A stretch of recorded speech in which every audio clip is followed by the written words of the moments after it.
Lewis Hamilton's 2026 Drivers' Championship bid is actively hemorrhaging points right now because his Zandvoort Sprint Qualifying lap was exactly 0.6 of a second short of where it needed to be, leaving him 7th on the grid while title leader Kimi Antonelli starts 5th and pole sitter George Russell extends a 9-point advantage in 3rd place. That 0.624 second deficit to Russell's 1:11. 5.67 benchmark isn't just a bad session result, it is a direct mathematical blow to a campaign where Hamilton already trails Antonelli by 50 points in the standings, meaning every position lost on this high-banked Dutch circuit compounds a gap that is becoming increasingly difficult to close as the 2026 season progresses. Sky Sports has already grouped Hamilton with Antonelli as title rivals currently on the back foot relative to Russell's pole pace, framing this qualifying performance not as an isolated weekend struggle, but as a genuine point swing risk in a fight where margins are measured in single digits. The damage is done before the sprint race even begins, and the question hanging over the Ferrari garage is whether this deficit represents a temporary setup error or a fundamental misunderstanding of how to extract performance from the SF26 under pressure. But here is the tension that makes this 0.6 gap so confusing and potentially dangerous for the rest of the season. Charles Leclerc qualified 3rd in the exact same specification car, just 0.055 seconds off pole, telling Motorsport.com. It was his best qualifying lap of the year, which means the hardware clearly works when configured correctly. So why did Hamilton end up more than half a second behind his own teammate in identical machinery? Hamilton stated to Crash. Net that subtle adjustments made between Friday practice and sprint qualifying turned the SF26 into a completely different car, yet he did not specify what those adjustments were or which mechanical parameters caused such a dramatic negative shift in balance. We know something changed and we know it hurt, but we do not yet know if this was a reversible calibration mistake or a symptom of a deeper setup window issue that could resurface at future tracks. Until Ferrari can isolate whether Hamilton's struggle was self-inflicted through setup direction or indicative of a narrower operating window than anticipated, every remaining qualifying session carries the shadow of Zandvoort. Can they decode the data before the next sprint format weekend arrives, or will this 0.6 mystery continue to erode a championship challenge that cannot afford any more unexplained deficits? Time is running out. Answers remain elusive. Data holds truth. The raw timing sheets from Zandvoort tell a brutal story of intra-team disparity that goes far beyond a simple qualifying mishap, because when you strip away the narrative and look strictly at the numbers, Hamilton's 1,001.291 effort in SQ3 wasn't just slow relative to pole, it was anomalously slow relative to the car's proven ceiling. Charles Leclerc's 1:622 lap in the same session serves as the definitive control variable here, proving that the SF26's 3rd upgrade package of the 2026 season is capable of front-row pace on this specific high downforce layout. That 0.6 chasm between teammates sharing the same pit wall, same engineers, and same fresh floor and exhaust components transforms what could have been dismissed as a track-specific anomaly into a glaring setup divergence that demands forensic analysis. GP fans framed this result as a disaster where the title bit falters, but even setting aside editorial dramatization, the mathematical reality is that Hamilton surrendered roughly 25% of the total gap to pole position purely within his own garage, not to Red Bull or Mercedes. How does a 7-time world champion lose 0.6 to his teammate on a track where aerodynamic sensitivity should theoretically reward experience over raw aggression? The answer likely lies in the compressed sprint qualifying format itself, which forces teams to make critical setup decisions with minimal running time before Parc Fermé locks the car specification for both the sprint and Sunday's Grand Prix. Hamilton's admission to Crash. Net that subtle adjustments created a completely different car suggests Ferrari gambled on a setup direction during the narrow window between FP1 and SQ1, only to discover too late that the SF26's operating window had shifted unpredictably with the new floor geometry. Unlike a standard weekend where 3 practice sessions allow iterative refinement, the sprint format punished that miscalculation instantly and irreversibly. Setup locked in. No second chances. Damage permanent. This is where the distinction between hardware failure and setup misalignment becomes critically important for interpreting the rest of Hamilton's 2026 campaign. If the new exhaust system or revised floor had been fundamentally flawed, Leclerc would have suffered identically, yet his P3 result confirms the upgrade delivers genuine performance when the car is balanced correctly.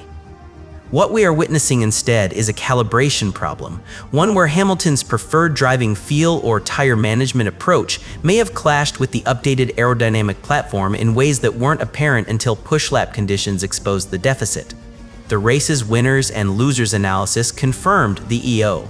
624-second gap as factual, not estimated, meaning telemetry will show exactly where those sextants vanished, likely concentrated in specific corner phases where balance sensitivity matters most rather than distributed evenly across the lap. So where does that leave us as Ferrari tries to salvage the weekend? Hamilton now faces the dual challenge of maximizing points from 7th on the sprint grid while simultaneously providing feedback that helps engineers understand why his setup path diverged so catastrophically from Leclerc's successful configuration. His quote about needing to figure out what went wrong isn't defeatist rhetoric. It's an acknowledgement that the data holds answers his instinct couldn't provide in real time. With Russell on pole extending his championship position and Antonelli starting 5th, every point Hamilton fails to score in the sprint widens a 50-point deficit that already looked daunting before Zandvoort began. The 6/10ths lost in qualifying have now metastasized into a strategic crisis that extends far beyond Saturday afternoon. Picture this for a second. Imagine showing up to the most critical exam of your semester with a brand new textbook that your classmate just used to score an A, only to discover that despite having identical pages, you cannot decipher a single chapter because the binding feels wrong in your hands. That is precisely the paradox Ferrari faces at Zandvoort, where the third SF26 upgrade package of the 2026 season arrived with fresh floor and exhaust systems designed to unlock performance, yet delivered radically opposite outcomes for two drivers sharing the same garage. This wasn't a reliability failure or a manufacturing defect that sidelined one car while the other thrived, but rather a sophisticated aerodynamic update that demanded a level of setup precision. The compressed sprint format simply did not allow Hamilton to find. The new floor geometry, intended to improve ground effect consistency through Zandvoort's high-load corners, clearly functioned as planned under Leclerc's configuration, generating the downforce necessary for his 1:11.622 lap that he described to Motorsport, calm as his best qualifying effort of the year. Yet for Hamilton, that same component became the source of a balance shift so severe, he told Crash. The car felt completely different once qualifying began, suggesting the upgraded floor's peak performance window was narrower than anticipated and unforgiving of even subtle setup deviations. New parts arrived, expectations soared, reality fractured.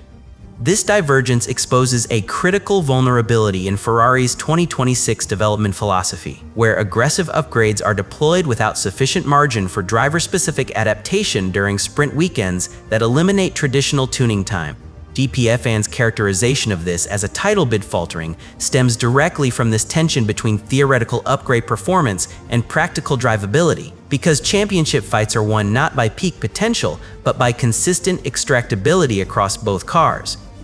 When Leclerc can access the new exhaust system's flow benefits immediately, while Hamilton struggles to locate the same gains, it raises uncomfortable questions about whether Ferrari's simulation tools adequately predicted how setup sensitivity would scale with each successive update package.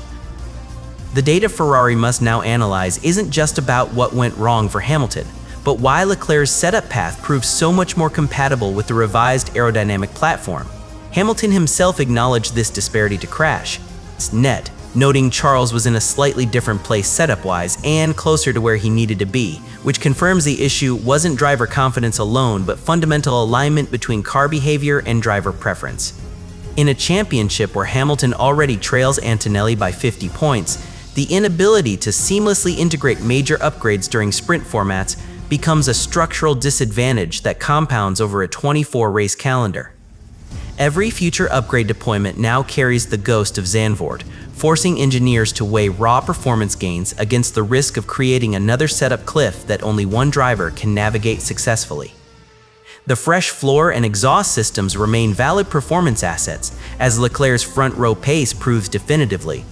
but their value to Hamilton's championship aspirations now depends entirely on whether Ferrari can broaden the operating window before the next sprint weekend arrives. Without that calibration work, the third upgrade package risks becoming a recurring liability rather than the competitive advantage it was designed to deliver. Go back to that opening line about the 2026 Drivers' Championship bid actively hemorrhaging points because of a 6/10 deficit, and you will see that this specific loss was not caused by broken hardware, but by a strategic decision to make subtle adjustments between FP1 and Sprint Qualifying that Hamilton later confirmed turned the SF26 into a completely different car. This distinction matters enormously because it shifts the blame from Marinella's manufacturing quality to the pit wall's real-time decision-making process during a compressed sprint weekend where errors cannot be undone before Parc Fermé locks the specification.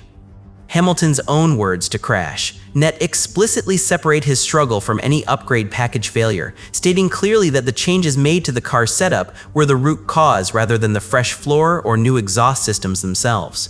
He knew it immediately. Feedback came late. Window had closed.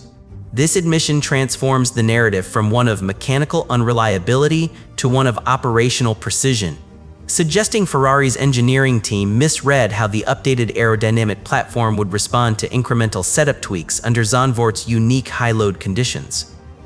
What makes this self-inflicted wound particularly painful is that Hamilton didn't describe a catastrophic handling failure or an undrivable car, but rather a subtle shift in balance that accumulated into 6/10 over a single qualifying lap.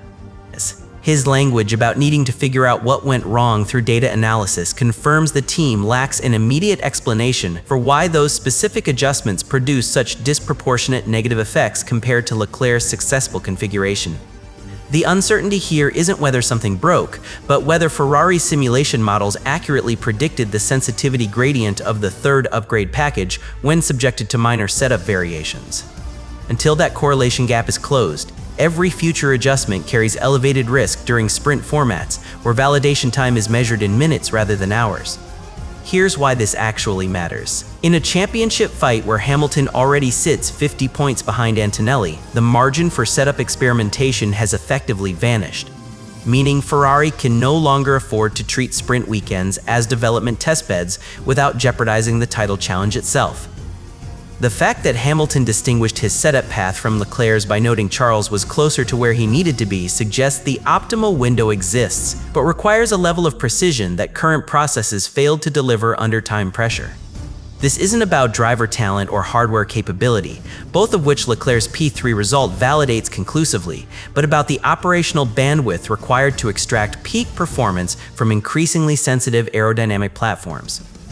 Grande Premio centered Hamilton's completely different car quote as the defining moment of the session, precisely because it encapsulates this modern F1 reality where upgrades deliver theoretical gains that only materialize through flawless execution.